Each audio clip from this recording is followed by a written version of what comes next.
admin's name is Fahad. Oh, last time I saw it didn't use this name or it didn't attend. I didn't see you. Never mind. Let's begin our class. Last week we learned about a little about the chapter 5 and chapter 6. Chapter 5 is a relatively very small chapter, so you can do it by yourself. It's not a big deal. And in the future lesson, we're going to talk about how to use this stuff, the amplifier. So if you don't understand it now, it doesn't matter. Then you will understand it later. And in chapter 6, we talk about the two kinds of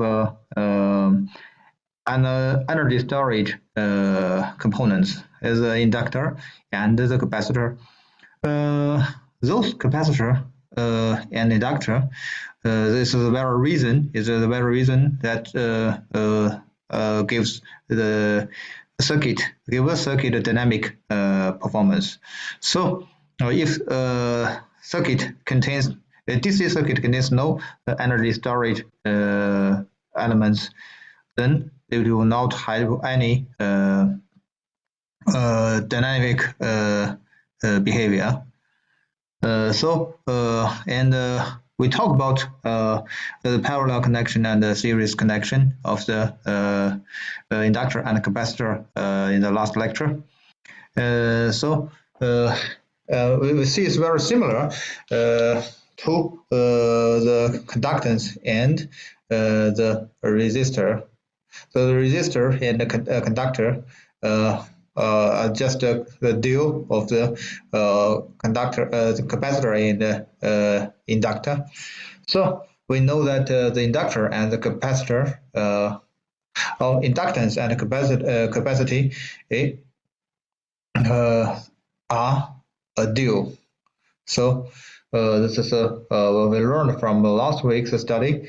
And in today's lesson, we're going to talk about chapter 7. The time domain analysis of the first order circuit and the second order circuit. In this chapter, we're going to learn about 7 sections. And the first section, we're going to talk about the equations and initial conditions of dynamic circuit. So in this case, all the circuits we're talking about contains some energy storage components. Inductor or capacitor or both or many of them. Roche, your screen is posted in Baidu. What? We cannot. Did you turn on your PPT? Because we cannot see your PPT. Oh.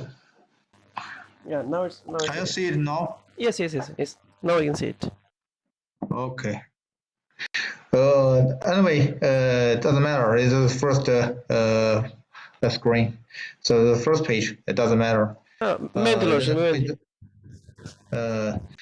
didn't go any further. So if you heard what I was said in the last 2 minutes, then there's no problem. And from last week's study, we know that we have learned about the two kinds of energy storage components, right? And we know their behavior and how to calculate the equivalent value of a series connected or parallel connected conductor or series connected or parallel connected capacitor.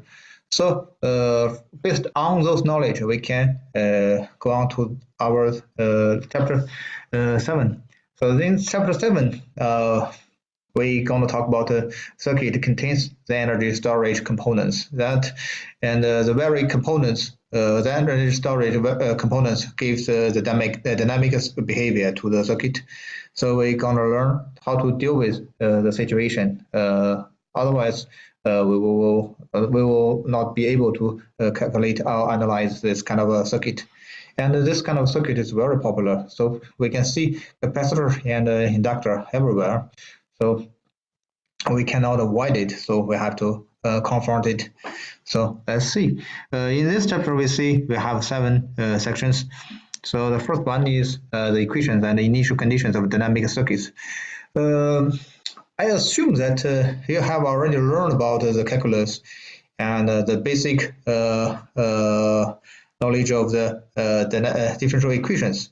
So if not, you will not be able to understand what we're going to talk about. If you have mastered the calculus, then the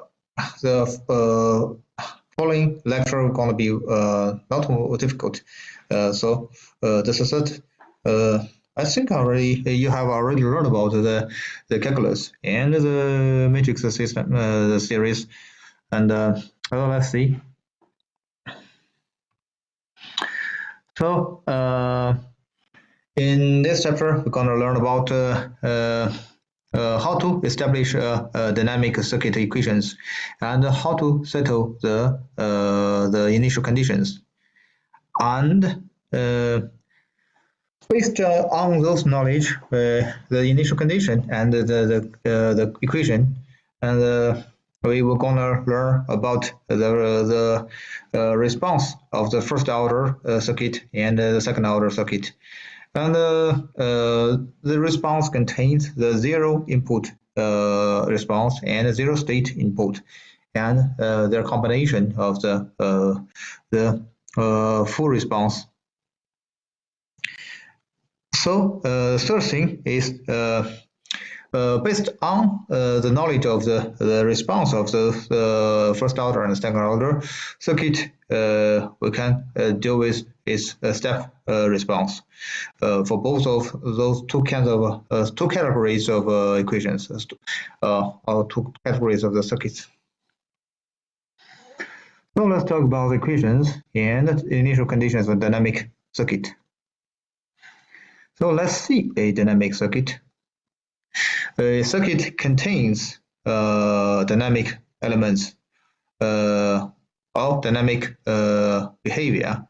For instance, if a circuit contains inductor or capacitor, and we call it a dynamic circuit. Or we have some components that have conductance or capacitance. It will also give the circuit a dynamic behavior. But in our analysis, we will assume we abstract the capacitance and the inductance out of the components. So we put them out and aside. So with all the components in our circuit only contains one nature, like the resistor, it only contains resistance, and the conductor is only contains conductance. So let's see. When the state of the dynamic circuit changes, or switches, we will call it a switching. It will require a transition process to reach the new steady stable state. And this transition process, we call it the intermediate process or the transition process.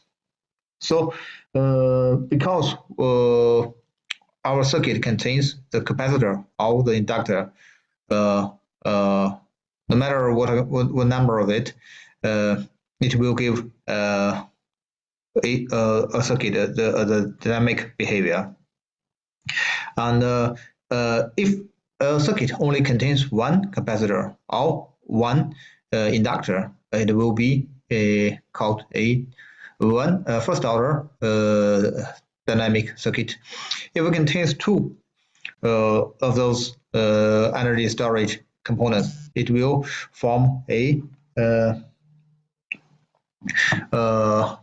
second order dynamic circuit. So this is it. For example, let's see. see we have a circuit like look like this. So once originally we have a circuit like this, we have R2 and R1 in series connection, and they form a steady stable state, and at time 0, t equals to 0 times 0, we close the switch, so we bypass the resistor 1, so the current will change, right? The first one is the original value of the current I equals to US over R1 plus R2, right? And once we close the switch, we bypass a short circuited resistor 1, so the current will turn into US over R2, right?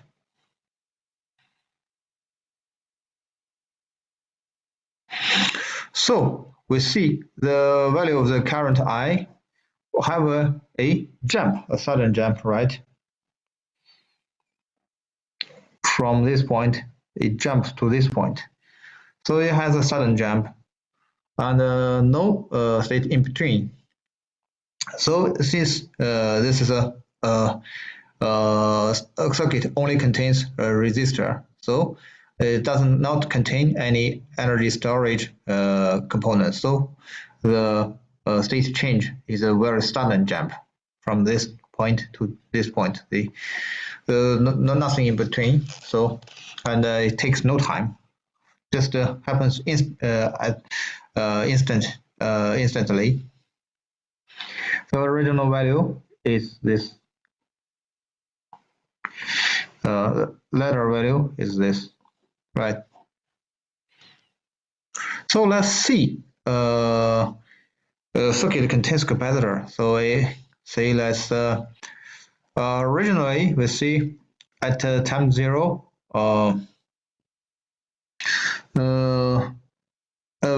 Originally we open circuited the voltage source, and there's no current runs into it. And time 0, we switch we close the switch and switch on, and then there will be a sudden current jump in this loop. So before action on K, the circuit is stable, and I equals to 0, UC equals to 0, since we have nothing in this loop, right? No voltage source in this loop. And once we switch on, then we see the circuit will change into this kind of form.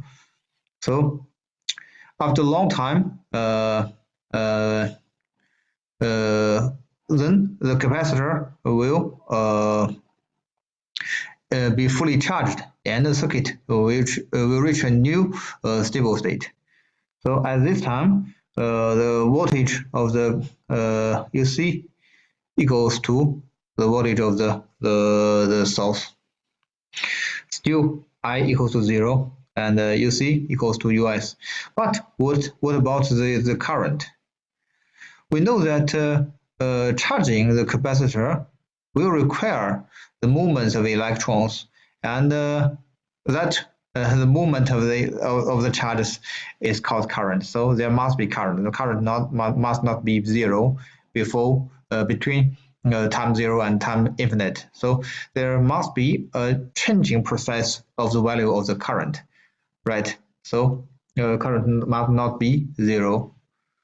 And the voltage, you see, originally is 0, and after a while it is originally 0. After a while is US. So there must be a process that drives the capacitor's voltage from 0 to US.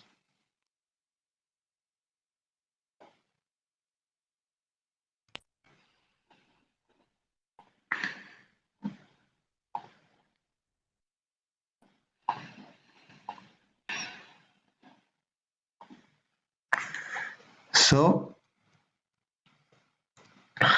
let's talk about what happened during this process. So at time 0, before time 0, the switch K is not closed. So the former state is very stable. The voltage of the capacitor is 0. And after a while, we call it, it's a very long time, at time T1, we reach a new stable state.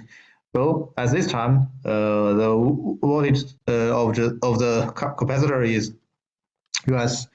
So what happens in between? So there must be a charging process for this capacitor. So, we see that the voltage of the capacitor jumps from 0 to US, but it takes a while. It does not jumps at the very moment as the switch closes on. So this is the voltage of the capacitor. So what about its current? Originally, the current is 0, and once it reaches the final state, still the current is 0. But since we have this charging process, so we must have the movement of the charges. So there must be current. So between time 0 and time t1, in this period, between this period, the current must not be 0. So there must be a process for the current to go up and to go down to 0, right? So between time 0 to time 1, we call it the transition state.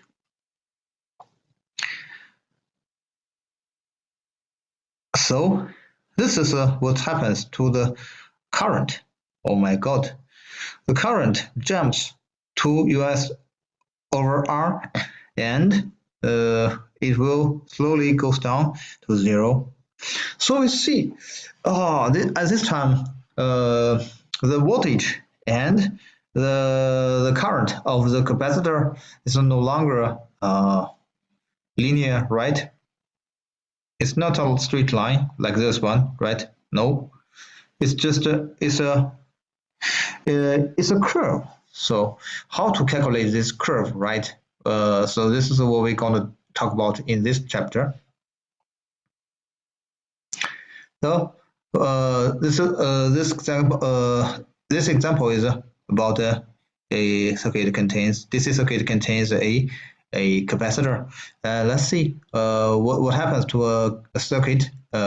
This circuit contains inductor. So still, this time we change the capacitor into an inductor, and at time 0 we close the switch on switch key. So we action on switch key at time 0, and before we close switch key, the circuit is stable. So this loop contains no source, so there's no current, and there's no voltage, right? Due to the Kirchhoff's voltage law, right? So I equals to 0 and UL equals to 0, right? UL is the voltage of the inductor. And once we close the switch, and after a very long time equals to approaches the infinite, and this time this circuit reaches new stable state, and the current we could treat that once it reaches new stable state, then the inductor could be treated as a wire. So since it seems it's been bypassed. So at this time, the current of the circuit is US over R, and the voltage on it is still 0. So we see that the voltage and the current both shares a very dynamic change, right? We see that the current from 0 jumps to US over R, and the voltage from 0 to 0, what happens in between?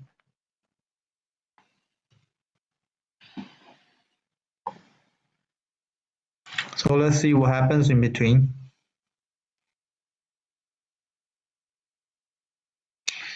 So this is time 0, and this is the horizontal axis is the time t, and this is the current I. Let's see what happened to it. The former stable state, there's no current. Current I equals to 0. And as at time t1, it reaches a new stable state. So the new value of the current is US over R. So what happens in between? Oh my God, it looks as if very similar to the voltage on the former circuit that contains capacitor, right? So we see between time 0 to time t1, there must be a transition process, right? So we call it a transition state. And what about the voltage? Oh my God. We see, since we know that the capacitor and the inductor are a dual, so you see, we change the capacitor into inductor, and then we see a very similar curve between those two circuits, but we exchange the current and the voltage, right? In this figure, we see that the voltage of the inductor its shape just looks like the current curve in the former example, and the current of the inductor its shape looks very similar to the voltage of the capacitor in the former circuit. So this is what we call them the dual, right? So we can see that. So far, are you following? I think it's not very difficult to understand, right? So why we have this curve? That's because the stuff it could store energy, and it can charge and discharge, but with its own pace. So it has its own rhythm. It has its own style. So we see that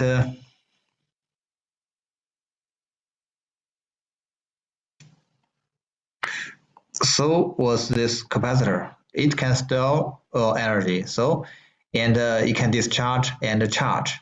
So it will dance with its own style. So the energy storage components gives the dynamic behavior of the circuit. So in the future lesson, we're going to talk about AC circuit, and we know that the AC circuit also have dynamic state, and it's also caused by energy storage components. So this is why this dynamic behavior comes from. So where it come from, and if your circuit contains no energy storage components, there will not be this transition state, no nothing. It will encounter, we will have this kind of sudden jump, right? No transition. The change happens within the same minute, same seconds, same time. There's no transition state. But if it contains energy storage components, then we will have we must have a transition state. All right. So that's it. So this is a very stuff we should remember.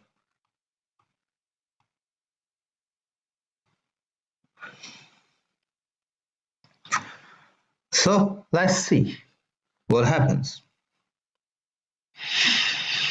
Before action on K, the circuit stable Ui equals to 0, I equals to US over R, and the moment.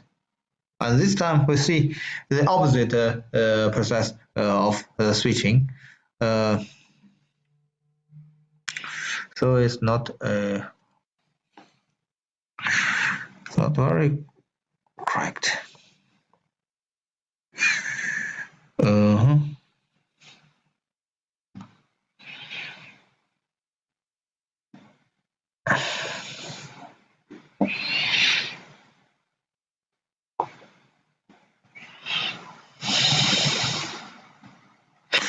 So before action on K, this circuit is in a stable state. Right, and we can calculate the value of the current US over R. We know that for DC stable circuit, the inductor behaves like a wire. So this time it's been short circuited. And once we take the switch off, so we disconnected this loop, and we can see what happens to the inductor. At the very moment of the K detaching, we can see that I equals to 0 and UL equals to infinite. We know that UL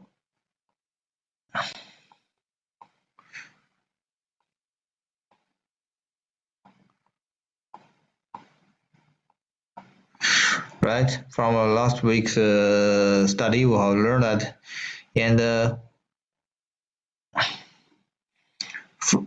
we have this sudden jump from US to R to 0, so it jumps too quick within no time. So the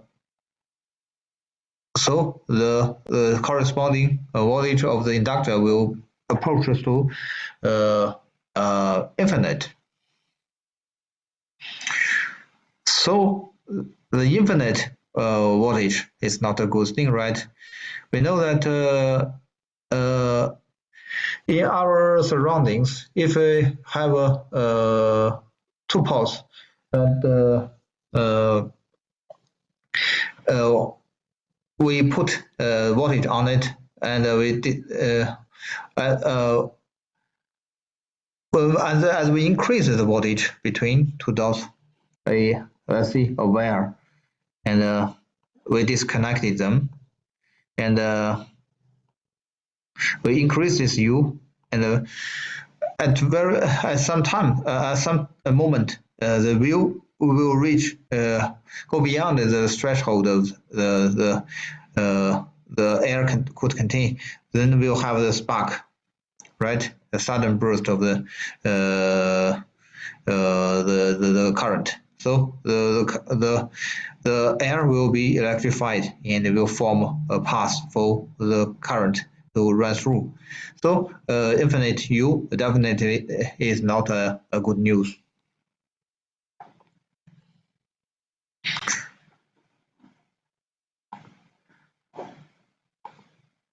Okay. So one thing we have to remember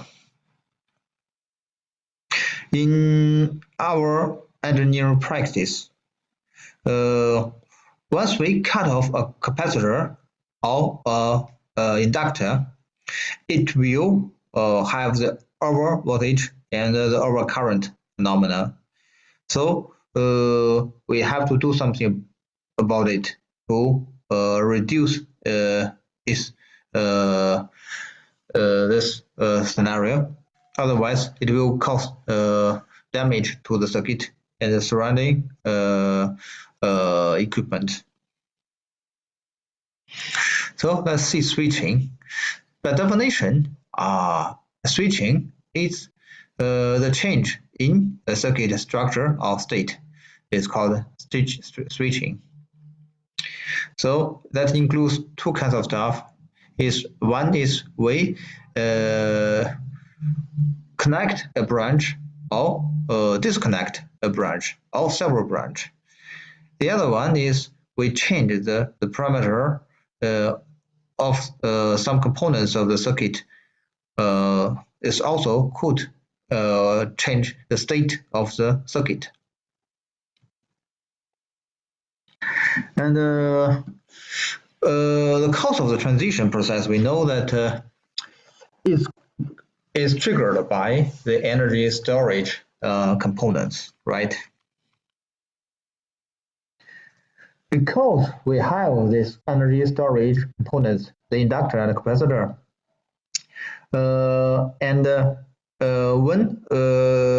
when we do the switching, the circuit will experience the energy change during the switching, and the storage of energy and the release of the energy both takes some time to fulfill. It will not be done. It could not be done within no time.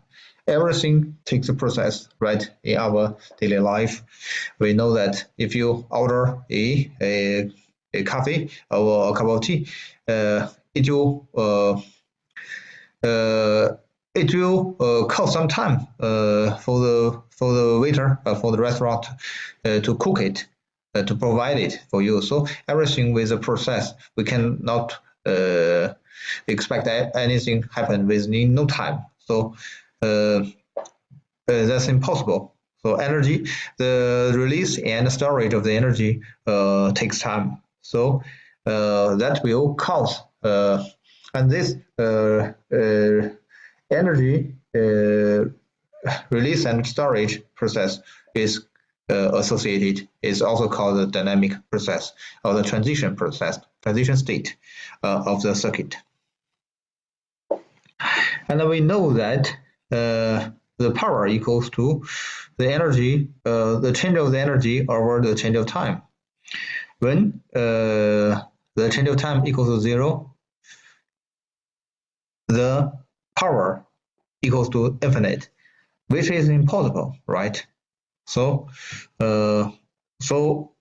we should avoid this kind of a situation.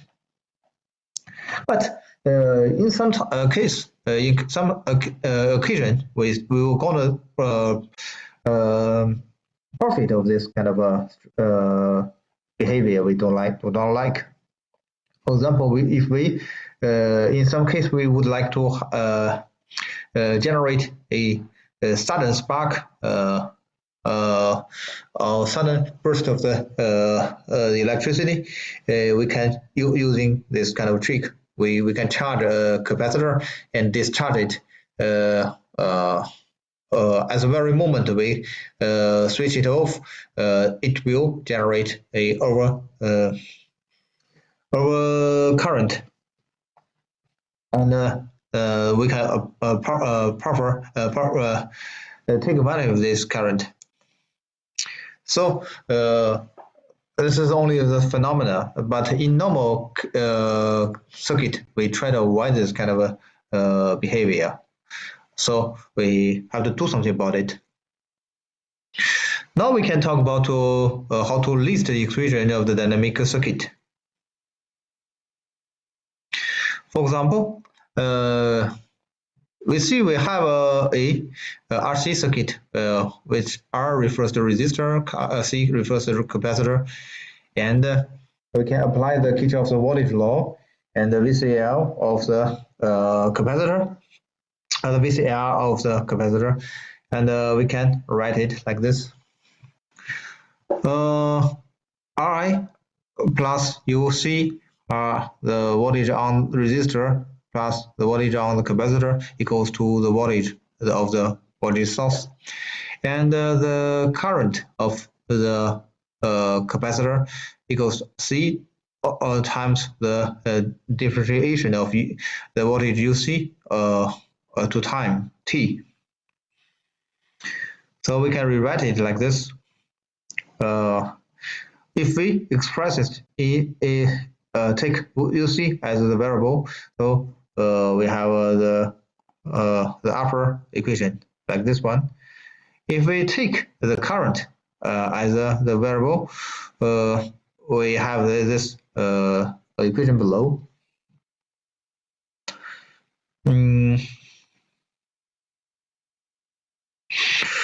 So we can rewrite it like this.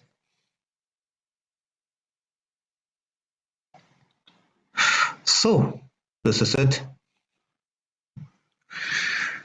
So we see this is a first order differential equation. So this is why we call it the first order circuit, because its equation is a first order differential equation, and we can also see there's only one energy storage component. So this is why it's called first order. Let's see a RL circuit. So still we can apply the KVL approach and the VCR of the inductor. We know that UL equals to L times the differentiation of the current of the inductor to time, and the voltage on resistor plus voltage on the capacitor, the inductor equals to the source, the voltage of the source. So still we can do the trick, right? We can replace the UL using the VCR equation. So we have this equation.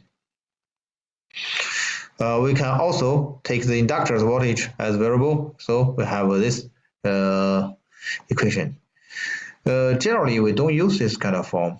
We rarely use this kind of form because it's integral. Integral is not a very easy thing to calculate, but the differentiation is very easy to calculate. So we tend to use this kind of formation other than this kind of expression. So we can rewrite it like this.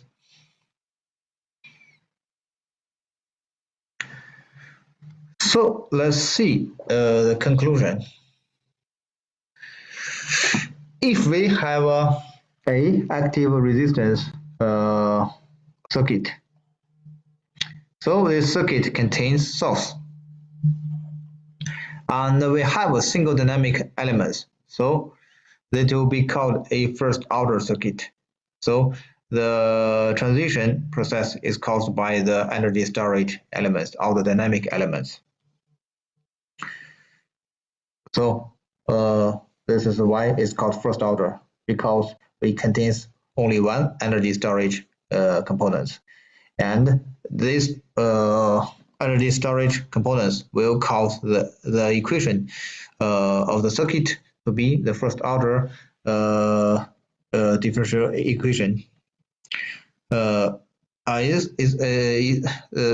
It's called the equation of the circuit to be the first order linear ordinary differential equation.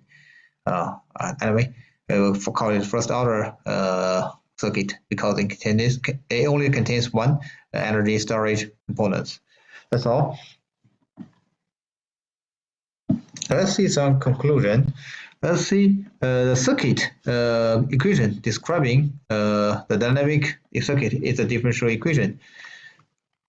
And the order of the dynamic circuit equation is usually equals to the number of the dynamic components in the circuit. So how many dynamic components in the circuit will cause how many order of the dynamic circuit equation.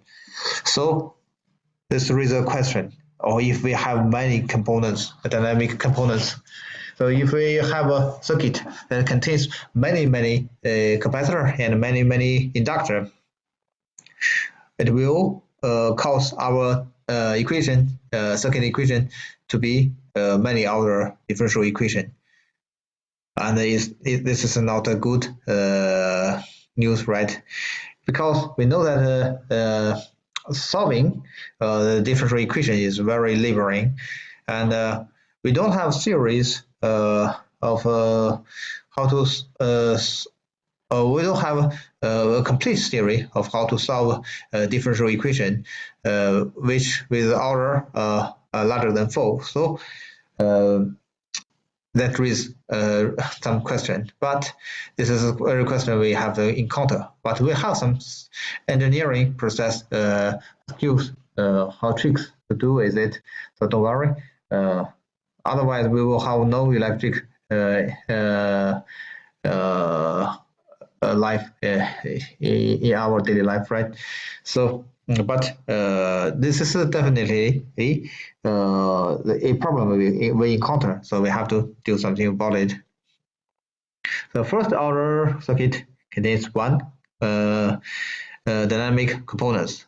In our study, we only talk about the first order, second order, and if we encounter a circuit that contains many energy storage components, we have other engineering practice skills for to simplify it and to calculate it much more easily. So don't worry. So the first order equation equals means one energy storage components. So and it generally have this form. And A1, A0 is a coefficient. Generally is constant, but in reality probably it's not. But it doesn't change very rapid, and we just consider it to be constant. Solving the differential equation is not a good stuff to do, right? We have many ways to solve it. We can do it in the classical way. We try to separate the variable and we can integrate all. We translate into the form, the standard form to apply the standard solution. So this is a classical way. And the other thing is the state variable method, and we can also do the convolution integral, and we can if we can do not we cannot perform all these three method, we can also do it using the numerical method. This is a time domain analysis. But if we have learned about the complex number, we can using the complex frequency domain analysis. We can using the Laplace transform method, and then we can transform the differential equation, linear differential equation into polar equations, and so then we don't have to deal with the differentiation and integral. We only have to deal with the basic addition, subtraction, multiply, and subtraction.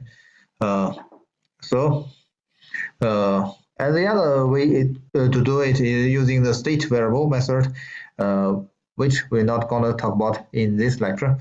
And the Fourier transform method is also a solution, but we're not going to talk about it in this lecture. Otherwise, we will not be able to finish it within time.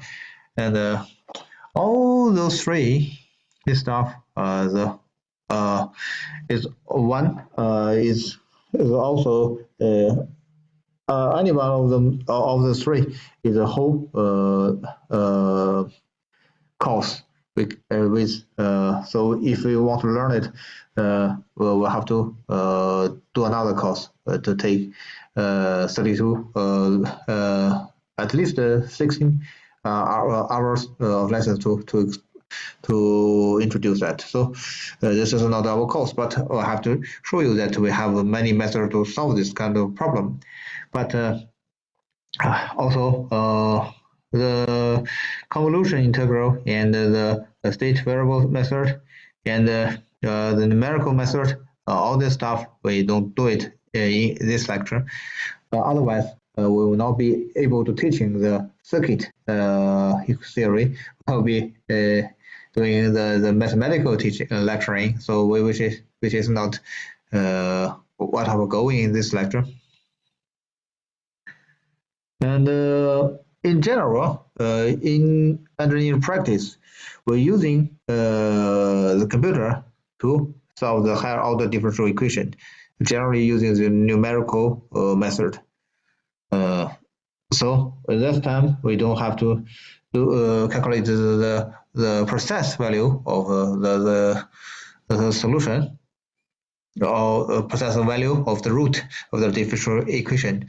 We only need to have the approximate number of it. That'll be all. And we're going to talk about the difference between the steady state and the dynamic state. And the steady state is very simple. A steady state is a circuit under constant or periodical excitation. So either we have a DC power supply, or we have a alternative power supply,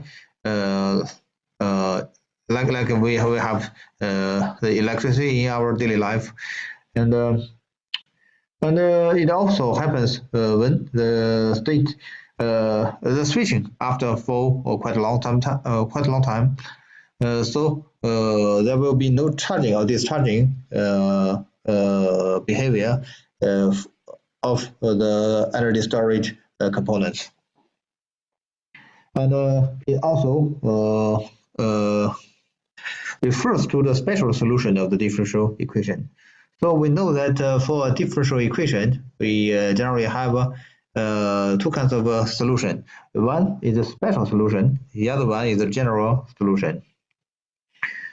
And when we're dealing with DC mode, it's going to be not very easy, but it's going to be relatively easy.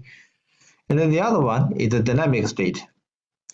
So this is refers to we have the arbitrary excitation or arbitrary power supply, which is which does not behave like the typical DC or AC power supply, and the dynamic state happens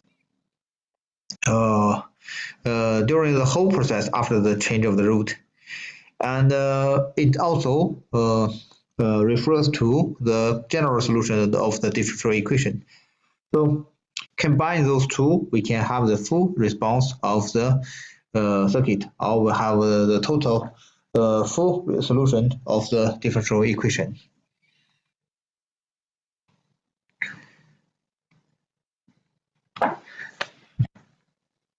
So let's take a 10 minutes break.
我说桥边姑娘，你的芬芳，我把你放心上，刻在了我心膛。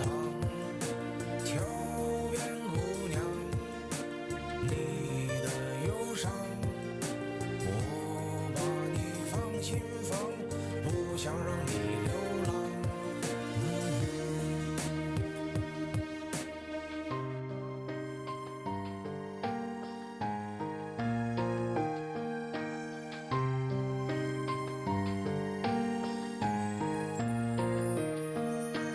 暖阳下的桥头旁，有这样一姑娘，她有着长长的乌黑发，一双眼明亮。姑娘，你让我心荡漾，小鹿在乱撞。你说无人在身旁，一个人在流浪。风华模样，你落落大方，坐在桥上，我听你歌唱。我说桥边姑娘，你的芬芳，我把你放心上，刻在了我心膛。桥边姑娘，你的忧伤，我把你放心房，不想让你流浪。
我听你歌唱。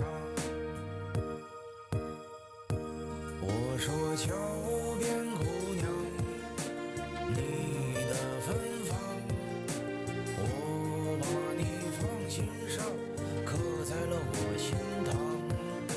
桥边姑娘，你的忧伤，我把你放心房，不想让你流浪。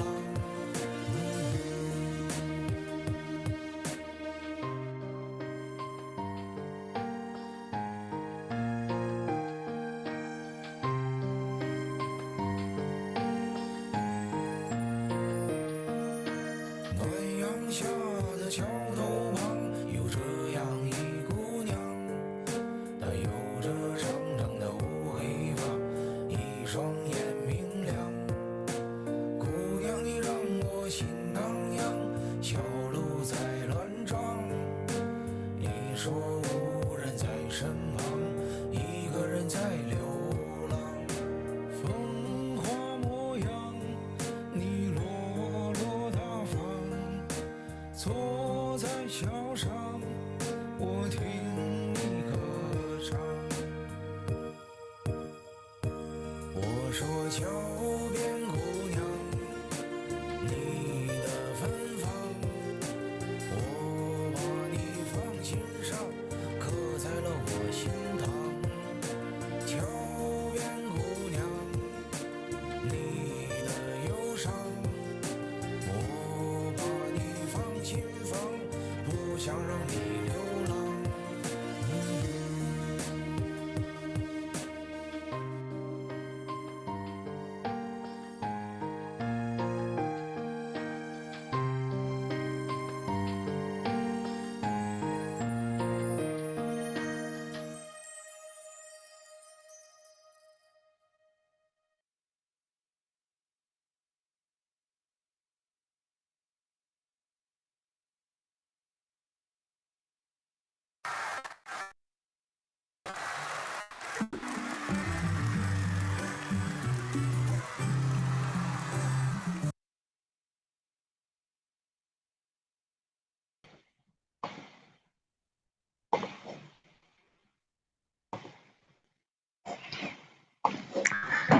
Okay, welcome back. Let's continue our journey. Let's see. The so-called initial conditions of the circuit. So, as we learning the calculus, we know that if we're dealing with the differential equation, its initial conditions will cause the shape of the final solution. So we know we have to have this concept of the t0 and 0 plus and 0 negative moment. So we just try to break the moment of into two parts. The left side and the right side. Actually, they are the same moment, but we artificially to put them into two moment.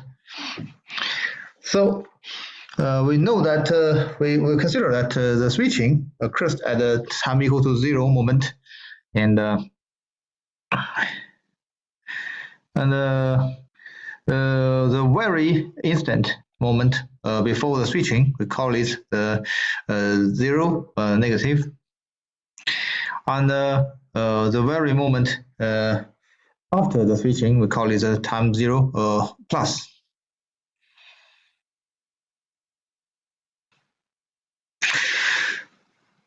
So the value of the f time 0 negative equals to this limit, and the time the value of the f 0 plus equals to this stuff. So if this function ft is continuous. So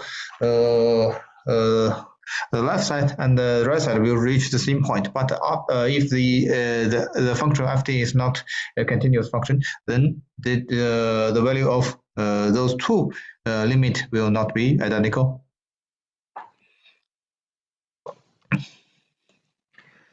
So we have to find what changes after the switching and what doesn't change.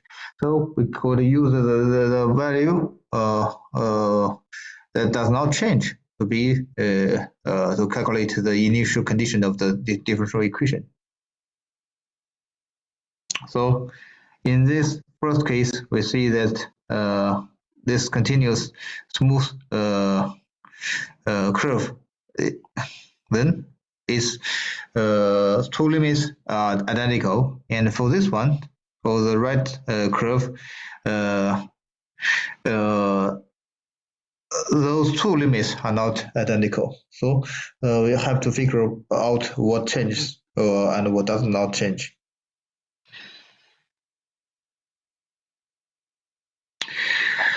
So the so-called initial condition is the value of the voltage U and current I and their derivatives at the moment at time equals to 0 plus. So this is what we call the initial condition. So let's see a example. This is a capacitor charging circuit. So we assume that the capacitor originally have the voltage of UO. UO originally have this one, and we would like to calculate the change of the voltage of the capacitor after we do the switching. So we close the switch at time 0, and we calculate the corresponding value of the voltage.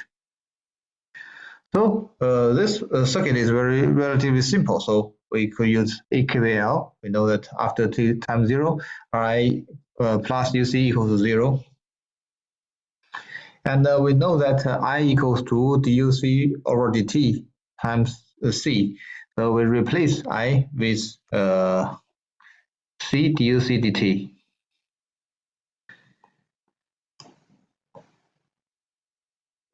So we have this equation. So the variable is UC and is first order equation, differential equation.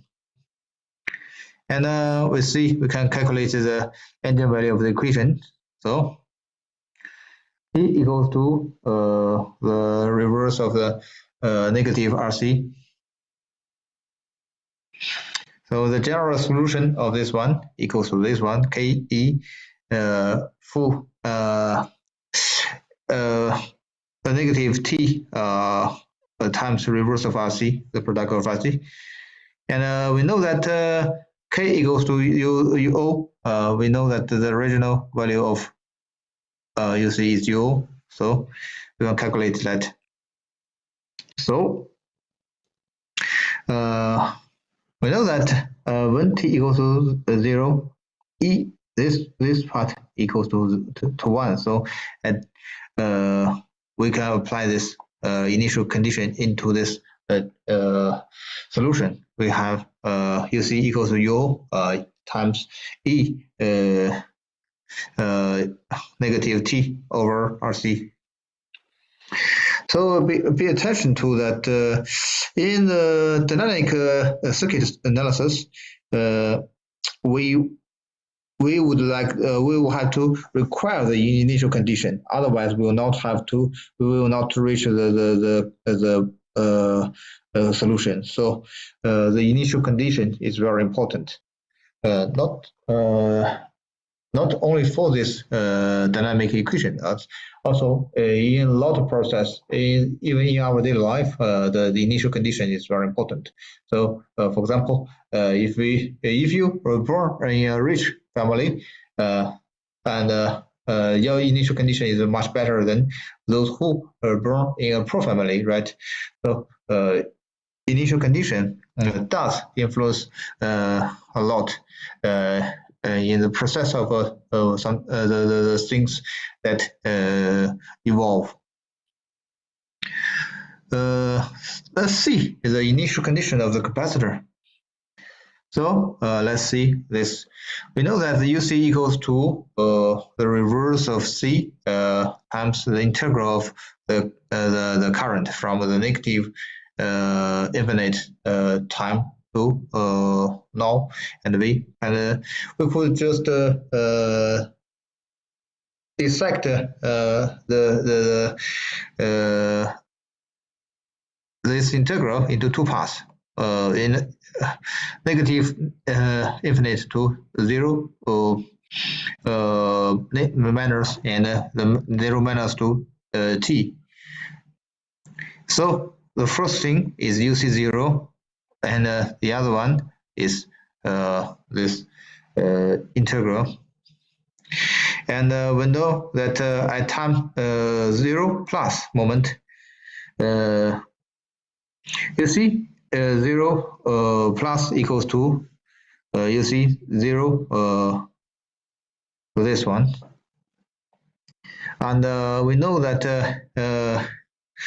when I equals C is finite, this one equals to 0. So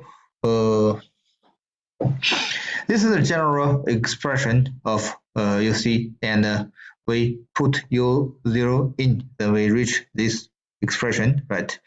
And we know that at this very moment, 0 minus to 0 plus I is finite, so it's finite times 0, so this integral is 0. So we reach the very condition of the initial condition of the capacitor, which means UC 0 plus equals to UC 0 minus, which means the voltage of the capacitor cannot jump. This is the conclusion. And we know Q equals to C times UC, and Q 0 plus equals to Q 0 minus.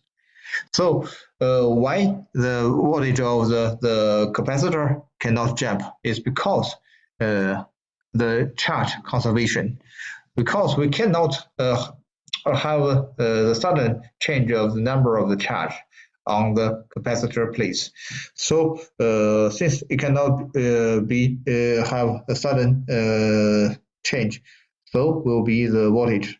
So this is a very important conclusion of the capacitor, the voltage.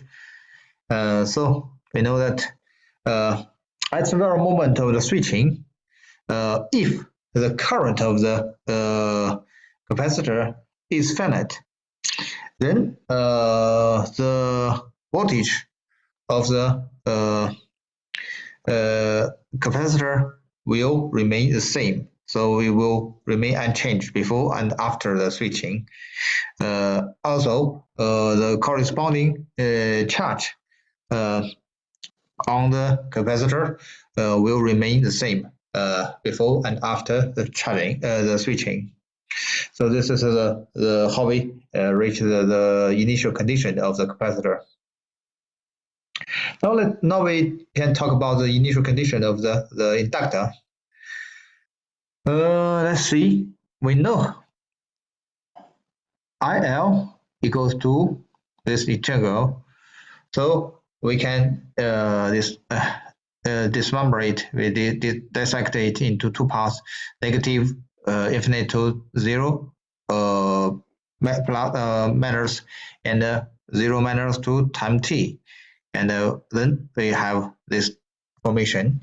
And if we want to know the value of the current at time 0 plus, we just replace t with 0 plus, right? So we take 0 t equals to 0 plus in. Then we from this equation we have this one. So and we know that. And if the voltage U is finite, then the latter half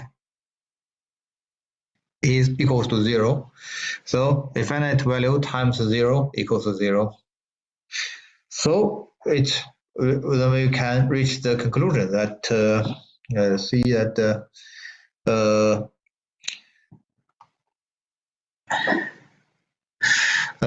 current of the inductor cannot jump. Since we know that the flux linkage equals to the inductance times the current.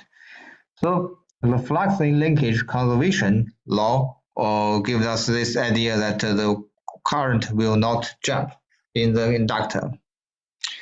So we know that at the moment of the switching, if the voltage of the inductor is limited, and so the current of the inductor will remain the same before and after the switching. Also, the flux linkage. So it means that the magnetic energy storage in the stored in the magnetic field cannot have a sudden burst. It also comes from the energy conservation law. So energy conservation law tells us that we cannot have sudden jump of the current of the inductor. So inductor will have the same current before and after switching, and the capacitor will have the same voltage before and after switching. So let's talk about the switch law. Switch law is relatively simple. We know that before and after the switching, the charge cannot have sudden burst, sudden change, and the voltage they will have the same value. So at the moment of switching, if the capacitor current is limited, and the capacitor's voltage remain unchanged before and after switching. And for the inductor, if its voltage is limited, is a finite number, and its current will remain the same, and before and after switching. What is that?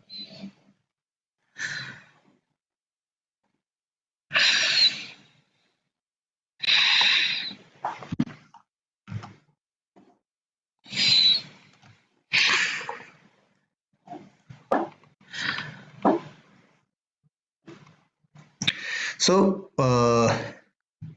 we must pay attention to that the current of the capacitor is finite, and the voltage of the inductor is finite. Is the precondition for the switching law. Well, oh, I see. Oh, the sharing is not okay. So the sharing continues. So we have to remember that if we want to apply the switch law,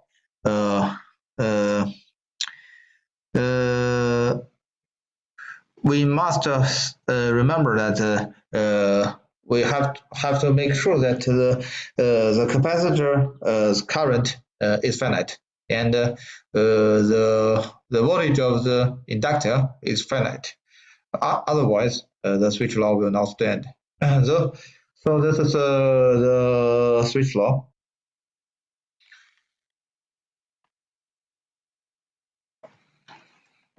And what beside the switching law is the energy conservation law.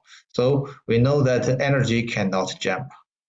So this is where it comes from. So we know the precondition of the switching law is the voltage of the inductor cannot jump is finite, and the current of the capacitor is finite, and energy will not cannot jump.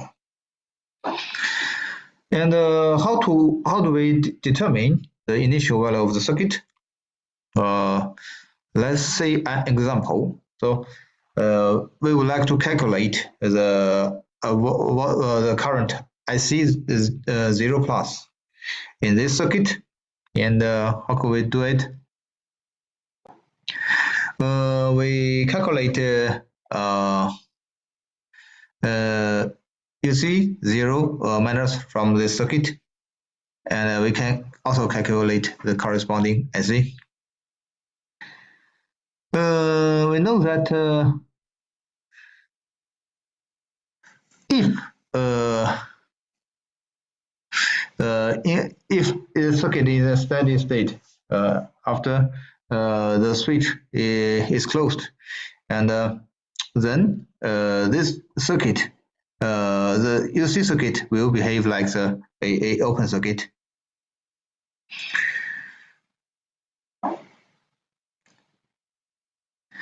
And so we can calculate corresponding, since this resistor is 10K and this one is 40K, so the 40K resistor shares 80% of the 10 volts per voltage, so its voltage is 8 volt. And once we open up the switch, we know that UC time 0 plus equal to UC 0 minus equals to 8 volt, because it cannot jump, right? So originally, before we do the switching, before we switch off this branch, the second branch, and originally the voltage of UC equals to 8 volt. That's quite do I understand that? And after we do the switch, we know that the voltage of the capacitor cannot jump. So before and after we do the switching, the voltage of the capacitor will remain the same as at 8 volt. So we can calculate IC 0 plus from the equivalent circuit 0 plus. So we replace. So we can replace the capacitor with a 8 volt DC or voltage source.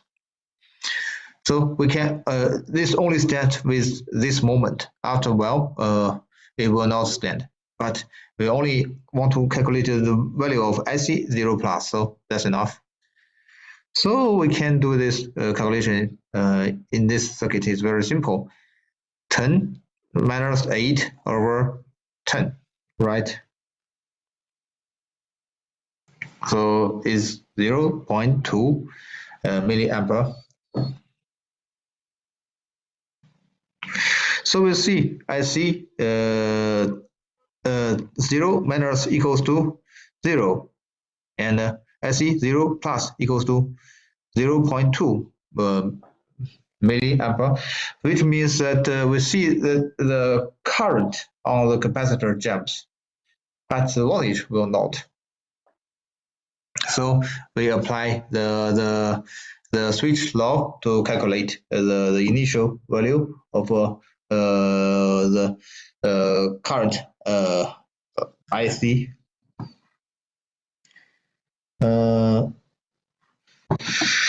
So let's take a look at another example.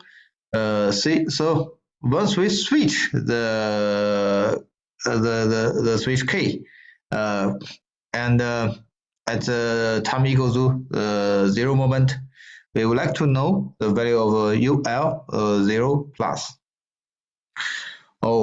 So we know that the current of the inductor cannot jump, so we have to calculate the current on the of the inductor. Before we close the switch, we can calculate the IL0 or minus. So at this time, before we close the switch for DC steady state circuit, DC circuit, the inductor will behave like a wire. So its number will be 10 over 1 plus 4 is 2.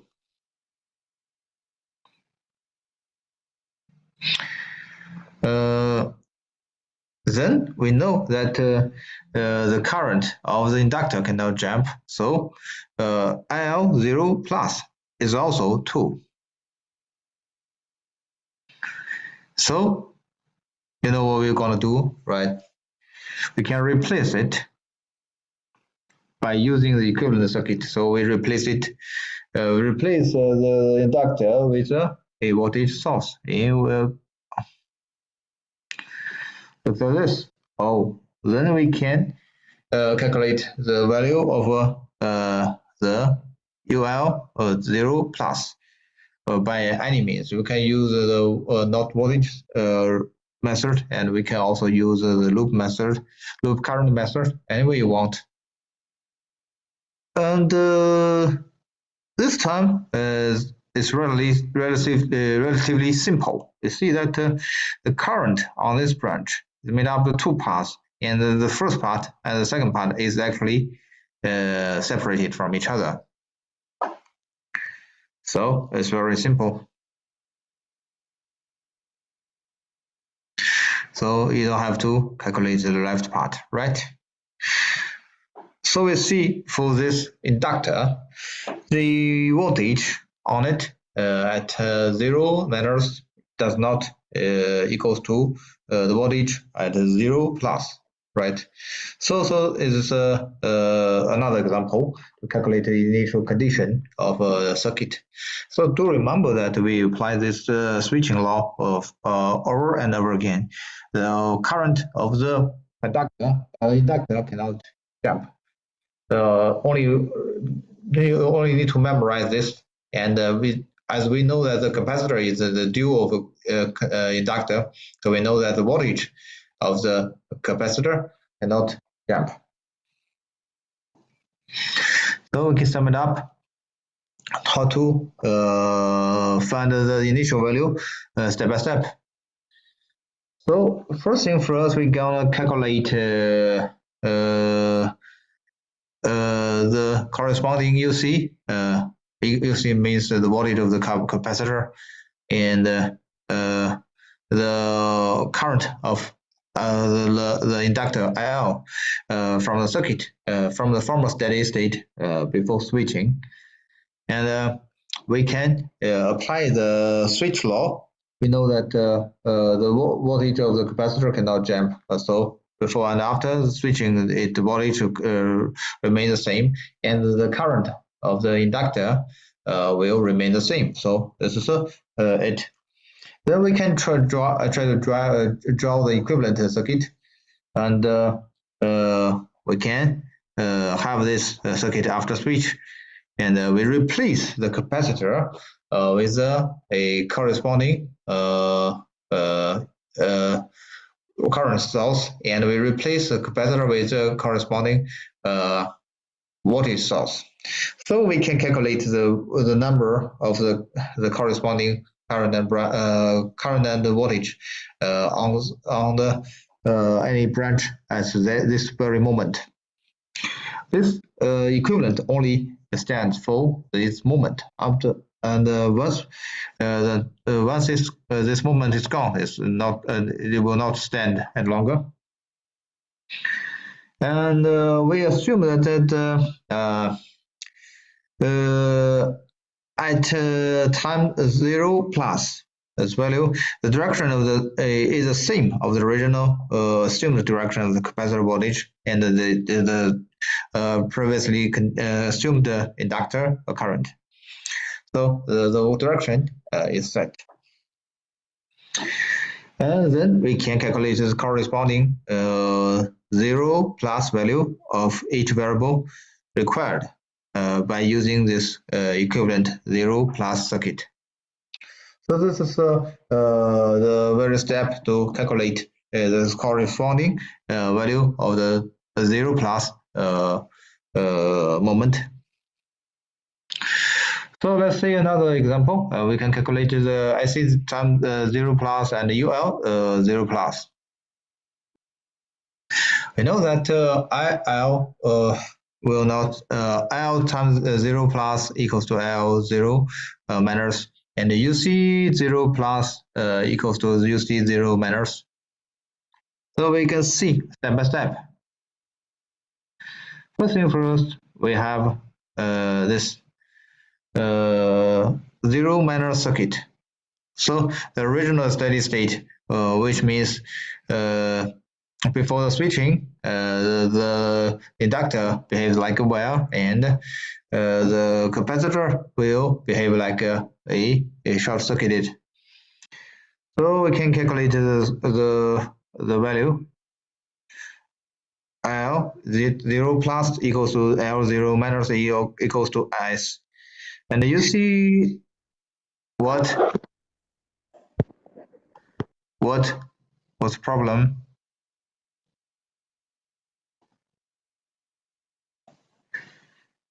Does anyone have any problem? Okay.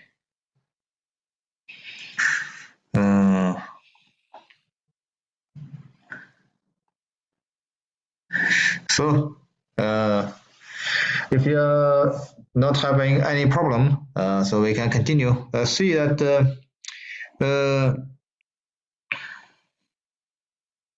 IL 0 plus equals to IL 0 minus equals to IS, right? You see 0 plus equals to UC 0 minus equals to the value on it, the voltage of R. So we can calculate the original value of UC and IL. And we can have the corresponding 0 plus circuit. And we have this relevant equivalent circuit. We replace this inductor into a current source, and we replace the capacitor with a voltage source. So we apply it into it. So we can calculate the corresponding IC 0 plus and UL 0 plus. So IC 0 plus equals to IS minus RS over R. So we're using the KCL method. And the UL is very simple. It's the same value of negative R times IS. So this is the third example. Now let's see the fourth example. We can calculate the current and of any branch, and we calculate the inductor's voltage at any branch as the moment of K is the switch K is closing. So still we can do it step by step, right? From the times 0 negative circuit, we have this stuff, right? So we replace the inductor with a wire, the capacitor with the open circuited branch. So we see that it is very easy to calculate L 0 plus equals to L 0 negative is 48 over 4 is 12, and the corresponding voltage is 12 ampere times 2 ohm is 24 volts. So we have the 0 plus circuit. We replace the we can replace the inductor and with a current source, and the voltage the capacitor with a voltage source, right? So it's very simple to calculate this equivalent circuit, right? The equivalent circuit is simple to calculate. So IC 0 plus equals to 48 minus 24 over 3.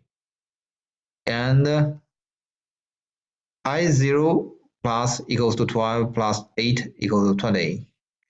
And UL 0 plus equals to 48 minus 2 times 12 is 24. So let's take another example. Example 5. We can calculate the current flowing through the switch and at the moment of closing. So we want to know the current running through the switch at the moment. So we have to calculate the initial condition, right?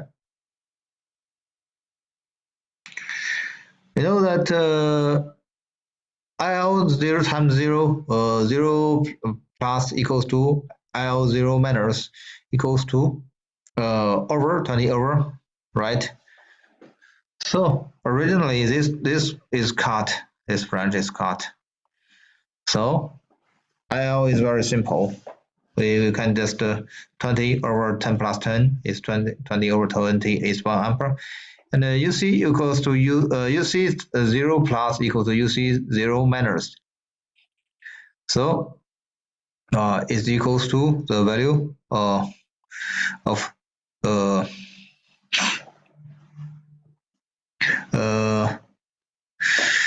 let's see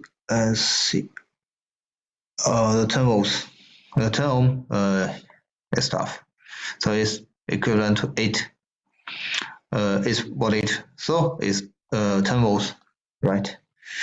So we can do the replacing and draw this equivalent circuit. So we replace. We can replace it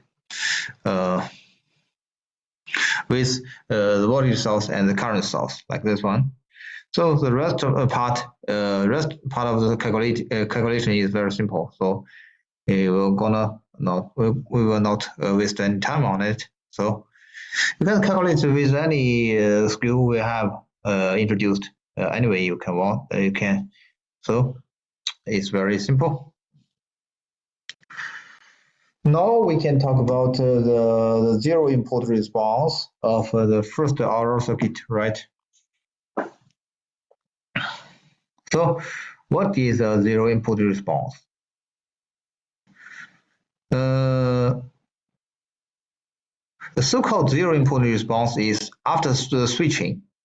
The external excitation is zero, so we don't have any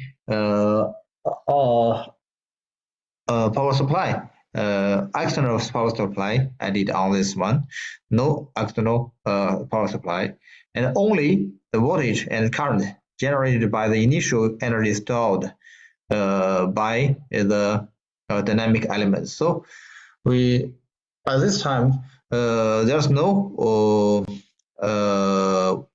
voltage source or current source in it, but the inductor and the capacitor behaves like current source and voltage source. So this is the zero input response. So let's see RC circuit zero input response. So know that at time 0 minus the voltage of the capacitor you see equals to U, and once we close it, close the switch, UR plus UC equals to 0, and I equals to the minus C times the DOC over DT, and UR equals to RI. This is the Ohm's law, and we can replace it. We can just replace them in it. So we know UC 0 equals to U. So the characteristic equation will have this one. So the eigenvalue is P equals to minus the negative reverse of the product of RC. So UC equals to AE negative reverse of RC times T. And the initial value UC 0 plus equals to UC 0 minus equal to UO. So UC A equals to UO, we can have UC equals to UO times E. Negative T over RC once T is larger than 0. And I it look like this.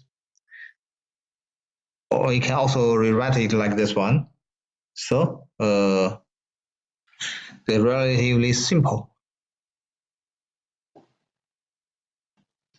So this indicates that the voltage and the current, they are the functions that decrease with the time according to the same exponential law. So they are decaying in according to the same exponential law. That exponential law function they share the same eigenvalue. So this is it.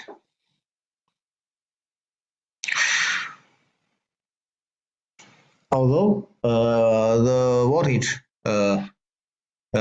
is continuous, and the current of the capacitor has a sudden burst, but their decaying speed are almost identical. And the response is linear in the initial state, and its attenuation speed is related to the product of RC.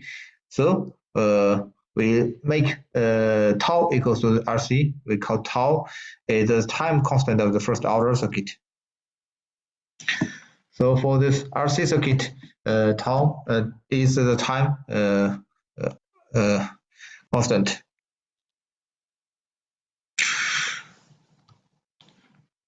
So this time constant tau reflects the length of the transition time of the circuit. So and it determines by R the product of R and C. So which means is determined by the structure of this circuit. If we have a large tau, then we have a long transition time, and if we have a small tau, we will have a short transition time. So we see that for different tau, we have different transition time. A small tau is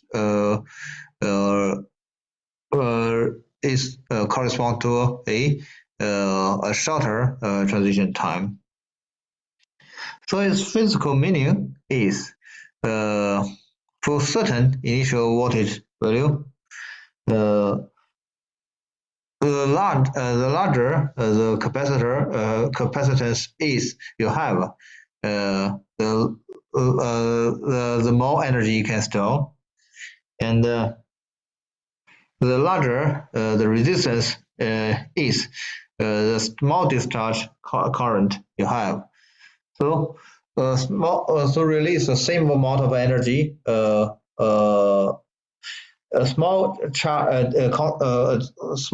discount charge current, discharge current will cause longer time, and larger C means more energy stored. So if we have a large tau, we'll have a long transition time. If we have a small tau, our transition time will be relatively short. Now let's see the value of tau. The value of t at 0, tau, 2 tau, 3 tau, 5 tau times. And we see that as time goes by, the voltage on it is going down dramatically. So we can define tau as a that is the time to for the voltage to decay to 38.8% of its original value. So technically speaking, we see that we consider that after 3 tau and 5 tau, we see we see that the transition process is over. But actually it's not. But since this value is very, very small, so we can neglect it. So we call the time as 3 tau or 5 tau is a transition time, and after that we see we consider that the process is over. So let's see the geometric meaning of the constant tau. See, we have you see in this form, and the slope of the curve at t1 equals to this formula, and we can also have it write like this one. You see t1 minus 0 over t minus t1. Oh, this is it. So the slope of the curve at t1 is equal to this one, and tau equals to t2 minus t1. So this is give us an idea. We can just measure the corresponding tau if we do not want to analyze this whole circuit. We can using the input and output data to calculate corresponding tau. So this is also you can do it. You can calculate the time when the corresponding U decays to its 36.8% of its original value. So then you mark the time. So then we know the time tau for this system.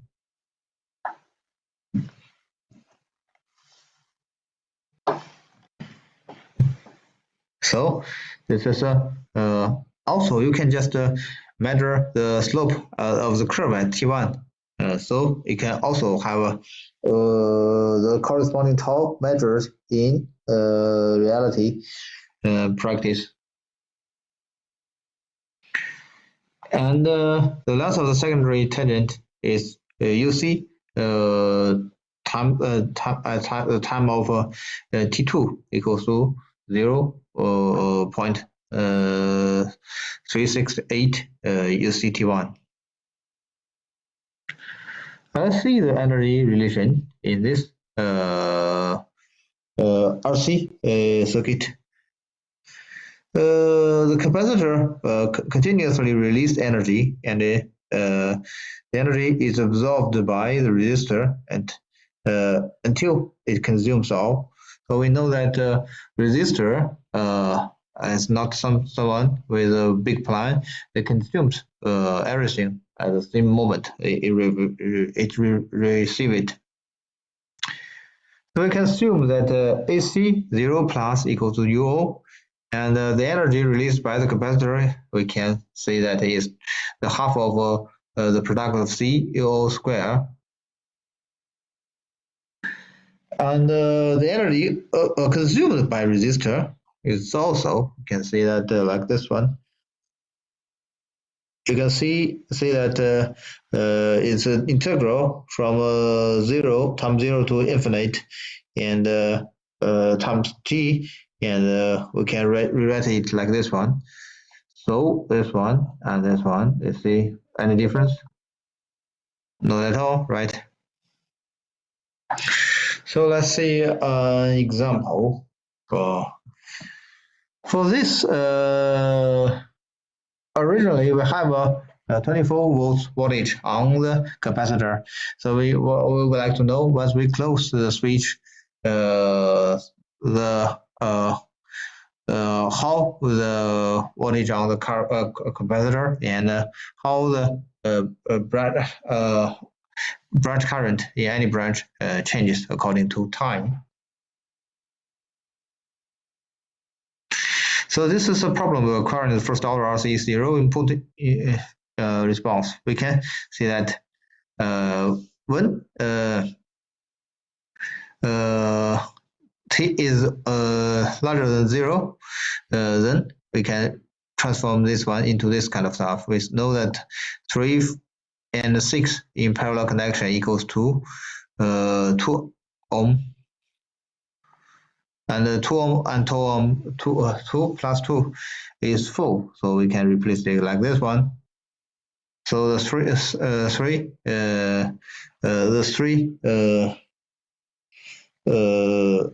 resistor will be equivalent to equals to 1 resistor, 4 ohm resistor. And we know that UC equals to UO times E negative T over RC. And we also know that the original value of the UC is 24. And we can just calculate RC. RC is 5 times 4 is 20 seconds. Oh, so we have everything in it. UC equals to 24 E minus T over 20. So we have the value of UC, then IC is very simple. We can just do it. We know that UC over 4 is the time, the value of I1, and still I3 equals to 2/3 of I1, and so the rest part is 1/3 of I1. So this is the example. So much for this morning. See you in the afternoon.